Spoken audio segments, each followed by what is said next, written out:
कभी कभी जिंदगी में एक छोटा सा फैसला इंसान की पहचान बना देता है।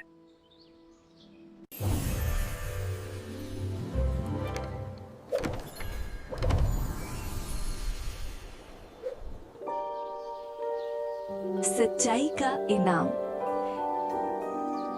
एक छोटे से खूबसूरत गांव में अहमद नाम का एक लड़का रहता था। वो अपनी माँ के साथ एक छोटे से कच्चे घर में रहता था। अहमद के वालिद का इंतकाल कई साल पहले हो चुका था। वो रोजाना मेहनत करता,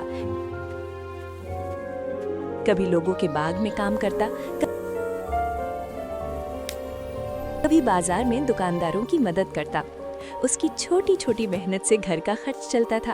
अहमद की माँ एक बहुत समझदार और नेक औरत थी। वो हमेशा अहमद को अच्छी बातें सिखाती थी। वो अक्सर अहमद से कहती थी, बेटा, जिंदगी में चाहे हालात जैसे भी हो, हमेशा सच बोलना, कभी किसी का हक मत लेना, क्योंकि सच्चाई और ईमानदारी इंसान को हमेशा कामयाब बनाती है। अहमद अपनी माँ की बात दिल से सुनता और उसे हमेशा याद रखता। एक दिन गांव के करीब वाले शहर में एक बड़ा मेला लगा। गांव के लोग बहुत खुश थे, क्योंकि ऐसे मेले साल में सिर्फ एक बार लगते थे। हर तरफ खुशी और जोश का माहौल था। अहमद ने भी सोचा कि वो मेला देखने जाएगा। जब उसने अपनी माँ से इजाज़त मांगी तो माँ मुस्कुरा दी। उसने अपनी छोटी सी बचत में से चंद सिक्के निकाले और अहमद के हाथ में रखते हुए कहा, बेटा, एहतियात से जाना और जल्दी वापस आ जाना। अहमद खुशी खुशी मेले की तरफ रवाना हो गया। जब अहमद मेले में पहुंचा तो वो हैरान रह गया। हर तरफ रंग बिरंगी दुकानें थी, झूले थे, खिलौनों की दुकानें थी और मिठाइयों की खुशबू फिजा में फैली हुई थी। बच्चे हंस रहे थे, लोग खुशी से घूम रहे थे और मेला जिंदगी से भरपूर लग रहा था। अहमद भी खुशी से इधर उधर घूमने लगा। कभी वो खिलौनों को देखता, कभी झूलों को। अचानक चलते चलते उसकी नज़र जमीन पर पड़ी एक चमड़े के बटुए पर पड़ी। अहमद रुक गया। उसने झुककर बटुआ उठाया और आहिस्ता से खोला। जैसे ही उसने बटुआ खोला, उसकी आंखें हैरत से बड़ी हो गई। बटुए के अंदर बहुत सारे पैसे थे और कुछ जरूरी कागजात भी थे। एक लम्हे के लिए अहमद के दिल में ख्याल आया, अगर मैं ये पैसे रख लूं तो शायद हमारी जिंदगी आसान हो जाए। हम अच्छा घर बना सकते हैं, नई चीजें खरीद सकते हैं। लेकिन उसी लम्हे उसे अपनी माँ की बात याद आ गई। बेटा, कभी किसी का हक मत लेना। अहमद ने गहरी सांस ली। उसने बटुआ मजबूती से पकड़ा और दिल में फैसला कर लिया कि वो इस बटुए के असल मालिक को ढूंढेगा। अब अहमद मेले में लोगों से पूछने लगा, क्या किसी का बटुआ गुम हुआ है? कुछ लोग रुककर देखते, कुछ सर हिलाकर आगे बढ़ जाते। थोड़ी देर बाद अहमद ने देखा कि एक बूढ़ा आदमी बहुत परेशान होकर इधर उधर देख रहा है। उसके हाथ में एक लाठी थी और उसके चेहरे पर फिक्र साफ नजर आ रही थी। वो बार बार लोगों से पूछ रहा था, क्या किसी को मेरा बटुआ मिला है? इसमें मेरे जरूरी कागजात और पैसे हैं। अहमद फौरन उसके पास गया। उसने अदब से पूछा, बाबा जी, क्या आपके बटुए का रंग भूरा है? बूढ़े आदमी की आंखों में उम्मीद की चमक आ गई।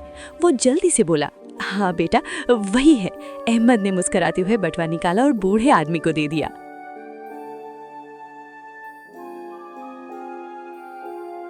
बूढ़े आदमी की खुशी का ठिकाना न रहा। उसकी आंखों में खुशी के आंसू आ गए।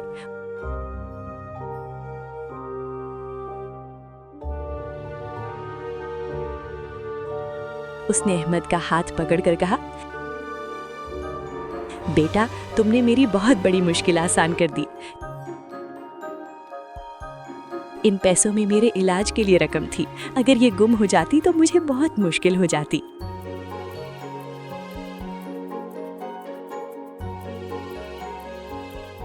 बूढ़े आदमी ने बटुए में से कुछ पैसे निकाले और अहमद की तरफ बढ़ाते हुए कहा, ये लो बेटा, ये तुम्हारे लिए इनाम है।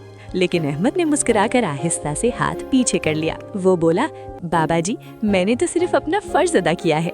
बूढ़ा आदमी अहमद की ईमानदारी से बहुत मुतासर हुआ। उसने अहमद से पूछा, बेटा, तुम क्या करते हो? अहमद ने अपनी सारी कहानी सुनाई। उसने बताया कि वो अपनी माँ के साथ रहता है और रोज मेहनत करके घर का खर्च चलाता है। बूढ़े आदमी ने कुछ देर सोचा, फिर उसके चेहरे पर एक मुस्कुराहट आ गई। उसने कहा, बेटा, मैं शहर में एक बड़ी दुकान का मालिक हूँ। अगर तुम चाहो तो मेरे साथ काम कर सकते हो। मैं तुम्हें अच्छी तनख्वाह भी दूंगा और पढ़ने का मौका भी। ये सुनकर अहमद की खुशी की कोई हद न रही। उसने दिल से बूढ़े आदमी का शुक्रिया अदा किया और खुशी खुशी घर वापस आ गया। जब वो घर पहुंचा तो उसने अपनी माँ को सारी बात बताई। माँ ने अहमद को गले लगा लिया और उसकी पेशानी चूमते हुए कहा, देखा बेटा, सच्चाई और ईमानदारी कभी जाया नहीं जाती। अल्लाह हमेशा सच बोलने वालों की मदद करता है। कुछ ही महीनों में अहमद की जिंदगी बदल गई। वो दिन में दुकान पर काम करता और शाम को पढ़ाई करता। आहिस्ता आहिस्ता वो एक समझदार और कामयाब इंसान बन गया। और जब भी कोई उससे कामयाबी का राज पूछता, अहमद मुस्कुराकर सिर्फ एक बात कहता, जिंदगी में ईमानदारी सबसे बड़ी दौलत है।